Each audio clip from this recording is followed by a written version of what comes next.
오늘은 복음 묵상 79번째 시간으로 혈통적 특권 의식과 종교적 특권 의식이라는 제목으로 함께 말씀을 나누겠습니다. 로마서 9장 6절의 말씀입니다. 그러나 하나님의 말씀이 폐하여진 것 같지 않도다. 이스라엘에게서 난 그들이 다 이스라엘이 아니요.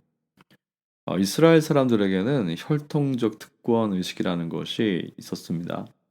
바울은 로마서 9장 3절에서 자신의 동족인 이스라엘의 구원을 위해서라면 자신이 그리스도와 끊어져도 괜찮다고 말할 정도로 이 동족을 향한 간절한 소망이 있었습니다.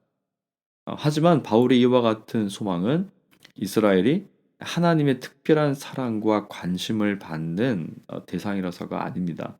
오히려 이스라엘은 복음을 받아들이기에 가장 좋은 배경을 가진 민족임에도 불구하고 복음을 반대하고 핍박하는 모습에 안타까움을 느끼고 그런 간절한 기도를 드린 것입니다.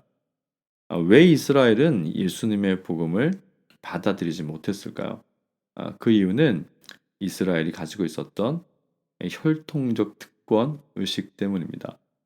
이 혈통적 특권 의식은 율법주의와 반율법주의의 경계를 넘나듭니다.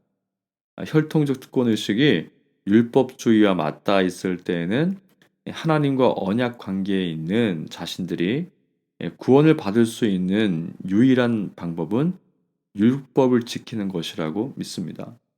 그리고 혈통적 특권 의식이 반율법주의와 맞닿아 있을 때에는 우리는 하나님께 선택받은 민족이기 때문에 어떠한 경우에도 심지어 복음이 없어도 구원받는다는 근거 없는 자기 확신에 빠지게 됩니다.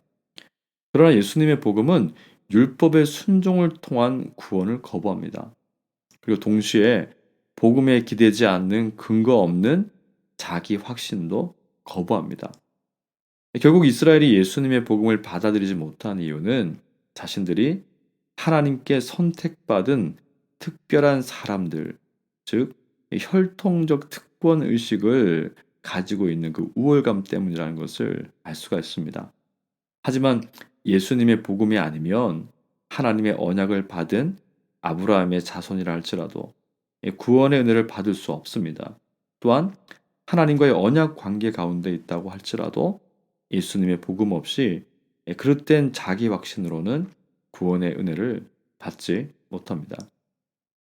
오늘 말씀을 통해서 우리가 생각해 보아야 될 것이 있습니다. 그것은 이스라엘이 가지고 있던 혈통적 특권 의식과 같은 것이 오늘날에도 있습니다.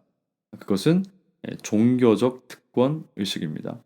이 종교적 특권 의식이라는 것은 복음을 통한 그리스도와의 깊은 인격적 교제가 없음에도 불구하고 종교 행위의 범주 안에 내가 있는 것으로 자신이 구원을 받을 수 있다고 착각하는 것입니다.